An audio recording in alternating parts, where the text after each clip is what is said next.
So with the coronavirus putting the entire movie industry on hold, these next bunch of reviews are either going to be movies released directly to VOD like this one, or they'll be movies released earlier in the year and are now out on streaming. It's going to be a while before we're back on track, but it's a good time to catch up. So, here we go.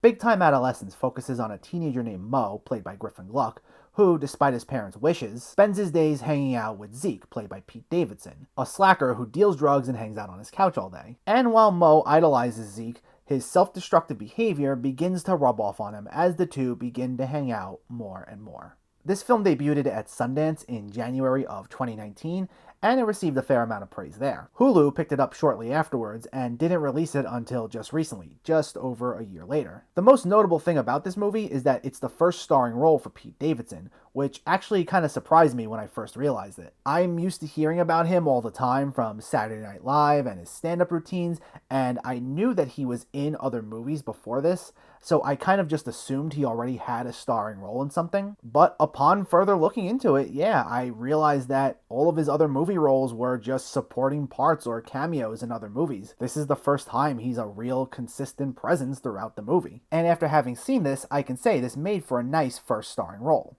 So let's discuss.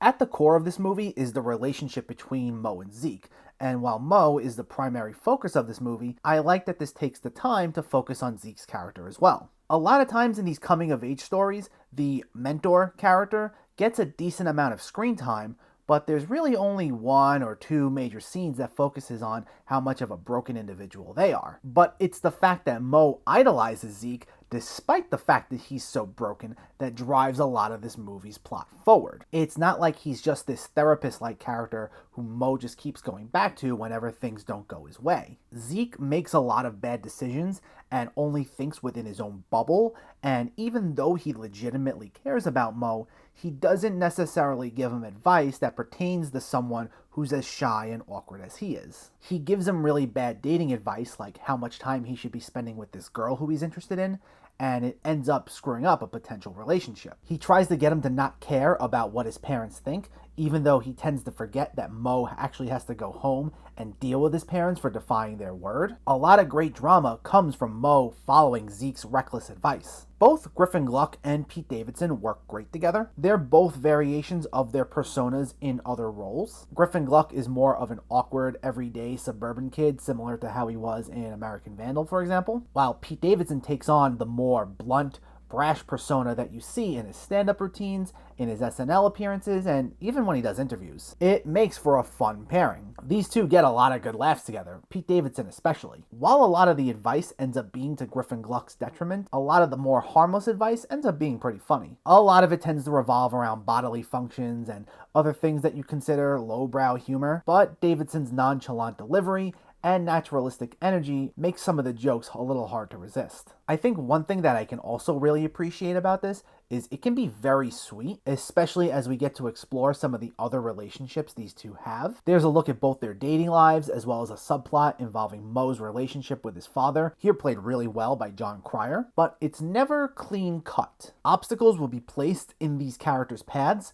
Mo's especially for following Zeke's reckless advice, but nothing's ever solved with an easy fix. Sometimes there's a lesson to be learned, but it always doesn't have a happy ending. I think it was a nice reflection of how things can shake out in real life. Not everything is going to work out the way you want it to, so that was a nice message.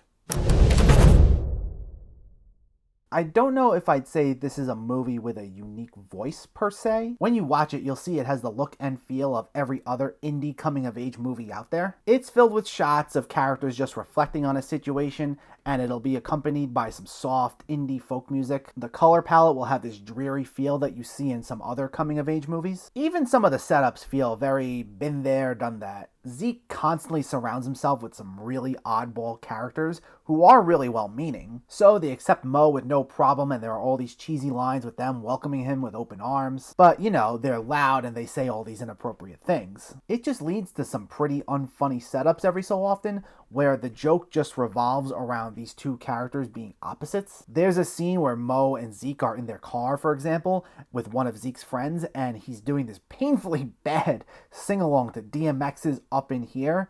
And I guess we're supposed to laugh because the joke is that he's singing really bad and it's making Mo feel uncomfortable.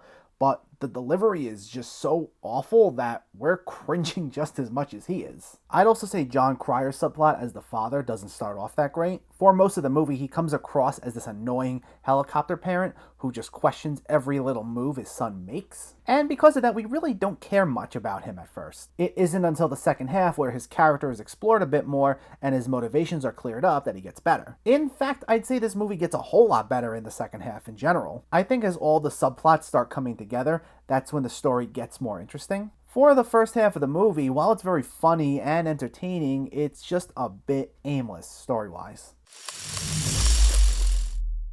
This was a nice movie. It looks like your typical coming-of-age indie comedy, like it hits a lot of the same notes in some regards. But what makes this so enjoyable to watch are a pair of really funny performances from Griffin, Gluck, and Pete Davidson, who work really well together. And it's boosted by a really strong second half, which takes some of its subplots which felt a little by the numbers and gives them a little more complexity, which leads to a nice message about how uncertain life can be. This was overall a good time. Big Time Adolescence gets an 8 out of 10.